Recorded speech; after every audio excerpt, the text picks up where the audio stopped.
नमस्कार, सुप्रभात, स्वागत अभिनंदन आप सभी का सब रंग कार्यक्रम में।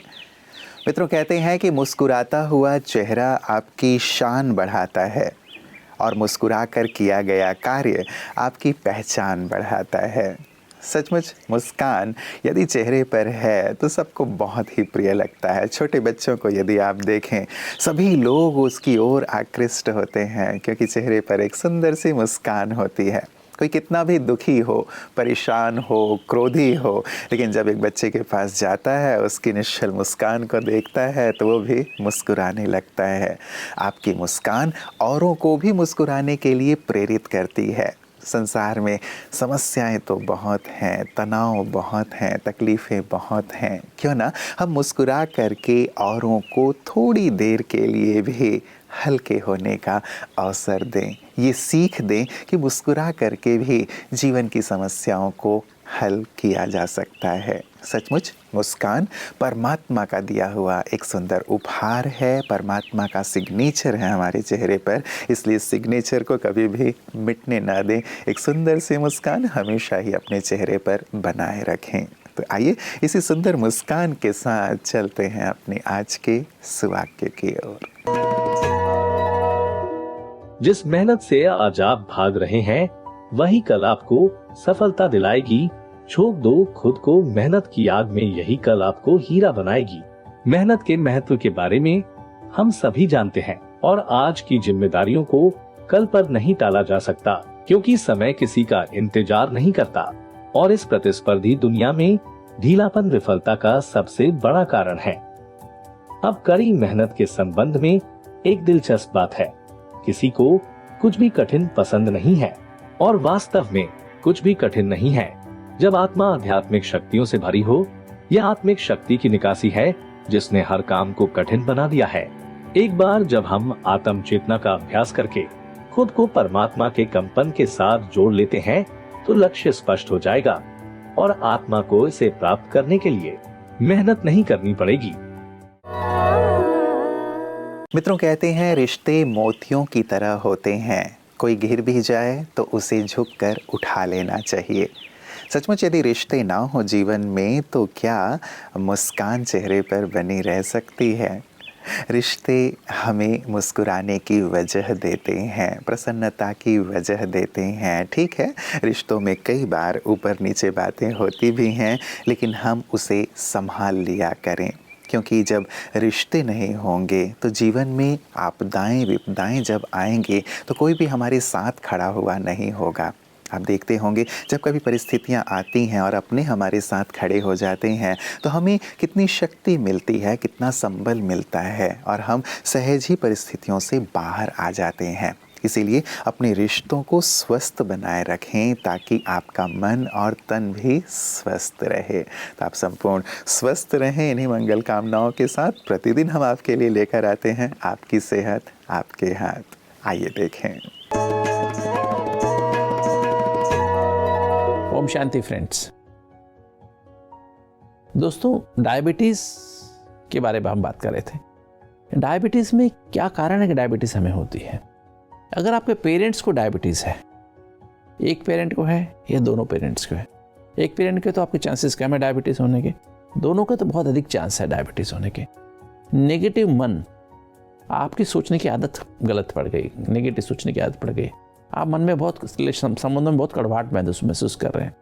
तो क्या होता है, जब भी आप कड़वाहट महसूस करते हैं, जल्दीबाजी, चिंता, गुस्सा अधिक करते हैं, शॉर्ट टेम्पर्ड हो जाते हैं, सेंसिटिव और इमोशनल हो जाते हैं, थोड़ी थोड़ी बात को फील कर लेते हैं, तो क्या होता है दोस्तों, आपके जो अंदर कॉर्टिसोल, आपके जो एड्रिनल ग्लैंड है किडनी के ऊपर, वो ज़्यादा मात्रा में कॉर्टिसोल हार्मोन निकालती है और कॉर्टिसोल क्या करता है, आपके लीवर पर असर करता है और लीवर से ग्लाइकोजन निकाल देता है, ग्लूकोज। नॉर्मली लीवर में 400 ग्राम के आसपास 300-400 ग्राम ग्लूकोज जमा रहता है और उससे वो ग्लूकोज निकालना शुरू करता है। उससे शुगर बढ़ती है, शुगर बढ़ती है, उसको कम करने के लिए इंसुलिन निकलती है, पेनक्रियास से निकलती है। अगर आपके माता पिता को डायबिटीज़ है, आपकी फैमिली में डायबिटीज़ रन कर रही है, तो आप ध्यान रखें, आपको स्ट्रेस फ्री रहना है, आपको शुरू से मेडिटेशन करना है। राजयोग मेडिटेशन सबसे अच्छा तरीका है स्ट्रेस फ्री रहने का। स्ट्रेस उसका एक फार्मूला है, stress is equal to pressures divided by inner strength, coping ability. तो प्रेशर अंदर क्या है, बाहर के प्रेशर हो सकते हैं, किंतु कोपिंग एबिलिटी, इनर स्ट्रेंथ बढ़ाने का तरीका सिर्फ राजयोग मेडिटेशन है। तो जितना अधिक आप राजयोगा मेडिटेशन का प्रैक्टिस करेंगे तो आपकी आत्मिक शक्ति बढ़ जाएगी, आप कभी भी तनाव महसूस नहीं करेंगे, आपके संबंध में मिठास आ जाएगी, जिससे कॉर्टिसोल सिक्रीशन कम हो जाएगा और आपका लिवर से जो पेन की इंसुलिन निकलती है वो कम निकलेगी, वो ग्लूकोज कम निकलेगा, तो आपका इंसुलिन लेवल भी कम होगा, आपके इंसुलिन लेवल का थोड़ी इंसुलिन में ज़्यादा शुगर कंट्रोल होगी। तो दोस्तों फिर आपसे नेक्स्ट टाइम बात करेंगे इसका ट्रीटमेंट कैसे करें। ओम शांति। मित्रों, सदा मुस्कुराते रहने की बात हम कर रहे हैं। मन में कभी ये आता है कि क्या ये संभव है कि तमाम तकलीफ़ों के होते हुए व्यक्ति सदा मुस्कुराता रहे? जी हाँ मित्रों, ऐसे भी एग्ज़ाम्पल हैं इस संसार में जिन्होंने तमाम विपदाओं के बाद, परिस्थितियों के बाद भी अपनी मुस्कान को अपने चेहरे से नहीं जाने दिया। और ये संभव हो पाता है मित्रों आध्यात्मिक बल के आधार पर, आध्यात्मिक ज्ञान के आधार पर। प्रजापिता ब्रह्मा कुमारी ईश्वरीय विश्वविद्यालय की आधार स्तंभों में से एक रहीं राजयोगिनी कुंज दादी जी इसकी एक ज्वलंत उदाहरण है। उन्होंने अनेक विपदाओं के बीच भी अपने जीवन को हमेशा ही हल्का रखा, प्रसन्न रखा, मुस्कुराते हुए मानवता की सेवा करती रहीं। इसीलिए कहा जाता है ना कि चरण उनके ही पूजे जाते हैं जिनके आचरण पूजने योग्य हों। सचमुच उनका आचरण पूजन योग्य था। मुस्कान भरे चेहरे के साथ हल्के रहते हुए, सबको परमात्मा संदेश देते हुए उन्होंने आज के ही दिन अपनी संपूर्णता को प्राप्त किया था। आइए महकती यादों में उनकी सुंदर स्मृतियों को देखते हुए हम भी प्रेरित हों।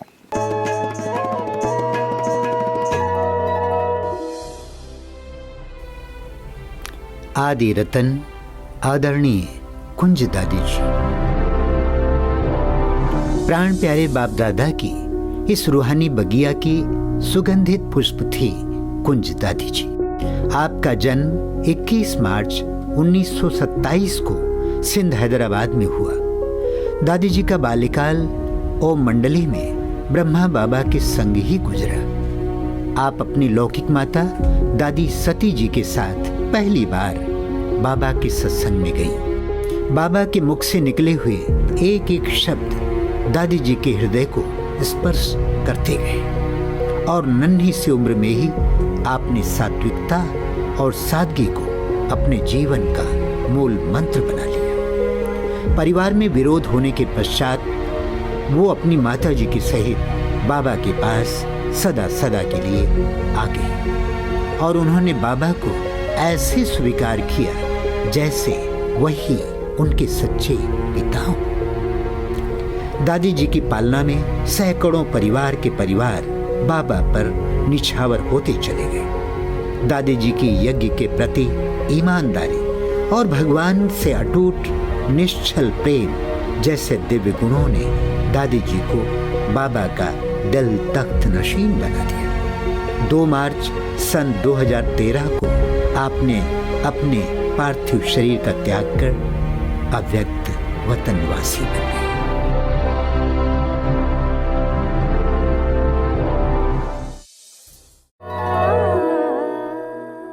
मित्रों, परमात्मा के सहस्त्रों नाम हैं। अलग अलग नामों से हम उन्हें पुकारते हैं।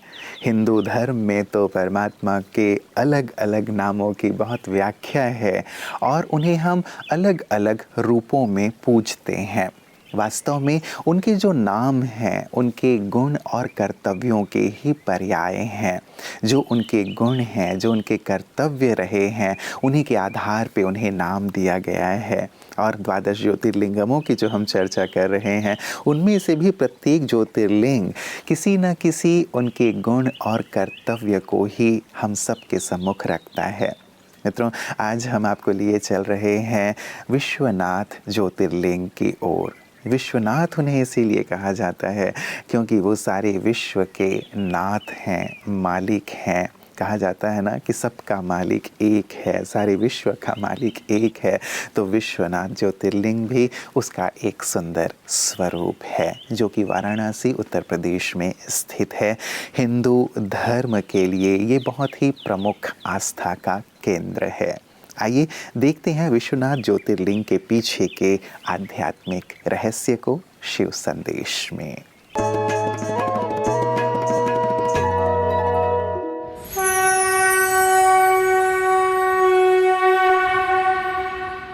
काशी, जिसे बनारस या वाराणसी के नाम से भी जाना जाता है, लगभग 23,000 मंदिरों और आराधनालयों के साथ आध्यात्मिकता का उद्गम स्थल और भारत की आध्यात्मिक राजधानी माना जाता है। ये उत्तर प्रदेश में गंगा नदी के पश्चिमी तट पर स्थित है। काशी में भगवान शिव को विश्वनाथ या विश्वेश्वर कहा जाता है, यानी ब्रह्मांड का भगवान। जन्म, जीवन और मृत्यु के कठोर चक्र से मुक्ति पाने के लिए भक्त काशी के पवित्र शहर में जाते हैं। शिव जब आएंगे तो केवल भक्तों को दर्शन देकर थोड़ा ही चले जाएंगे। वे ज्ञान के सागर हैं, वे योगेश्वर हैं। वे आते हैं सभी को राजयोग सिखाने, पावन बनाने। संपूर्ण प्रकृति को भी वे पावन कर देते हैं। मुक्ति एक ऐसी चीज है जिसे भक्त युगों से खोज रहे हैं। जन्म, मृत्यु और पुनर्जन्म के चक्र से गुजरते हुए हम आत्माएं ये भूल गई हैं कि मुक्तिधाम या परमधाम हमारा मूल निवास है और हम समय चक्र के अंत में अपने शरीर को छोड़कर वहां वापस जाएंगे। ये कलयुग के अंत का और सतयुग के बिगनिंग का संधि काल है। इसको पुरुषोत्तम संगम युग कहा जाता है। भगवान इसमें आकर राजयोग सिखाकर सभी को पतित से पावन बना रहे हैं, तो हम सभी का आह्वान कर रहे हैं। कलयुग के अंत के करीब निराकार शिव सभी आत्माओं को वापस मुक्तिधाम में ले जाने के लिए दुनिया में अवतरित होते हैं और वह हमारे कानों में आत्मा का सच्चा ज्ञान फुसफुसाता है, जो हमें अमर बनाता है। और मोक्ष का मंत्र ये है कि तुम आत्मा हो, इस शरीर में निवास कर रही हो, और अगर हम भगवान की श्रीमत पर चलकर पवित्र जीवन जीते हैं तो शरीर छोड़कर परमधाम में वापस जाना इतनी आसान प्रक्रिया होगी कि हमें लगेगा कि शिव और शिव के गण हमारे साथ हैं। आइए परमात्मा के स्मरण में पापों को धो डालें और जीवन में ही मुक्ति को प्राप्त करें। मित्रों, कहते हैं कि मित्रता दुख को आधा और सुख को दुगना कर देती है। इसीलिए आज अपने मित्रों की लिस्ट में एक नाम शामिल ज़रूर कर लें, और वो नाम हो परमात्मा का। वैसे भी हम प्रतिदिन 12 ज्योतिर्लिंगमों में परमात्मा के सुंदर स्वरूप को देख रहे हैं, उनके दिव्य कर्तव्यों से अवगत हो रहे हैं, जो सारी विश्व के नाथ हैं, जो सबको सोम अर्थात अमृत पिलाने वाले हैं, सबका कल्याण करने वाले हैं। यदि ऐसे परमात्मा मेरे मित्र बन जाएं, तब तो फिर कहने ही क्या, मेरे दुखों का तो अंत हो ही जाएगा, सुखों का अंबार भर जाएगा, सुखों की बरसात होने लगेगी, जीवन वैसा हो जाएगा जैसा मैं चाहता हूँ। होगा ना? तो ज़रूर आज अपने मित्रों की लिस्ट में परमात्मा को भी ज़रूर शामिल कीजिएगा। वो ऐसा मित्र है जो हमेशा साथ निभाने वाला है और आपको वहाँ पहुँचाने वाला है जहाँ पहुँचने की आपके अंतर्मन में कामना है। तो इन्हीं मंगल कामनाओं के साथ कि परमात्मा मित्र के साथ आपका जीवन खुशहाल हो, दीजिए आज के लिए इजाज़त। नमस्कार। ओम शांति। जीवन के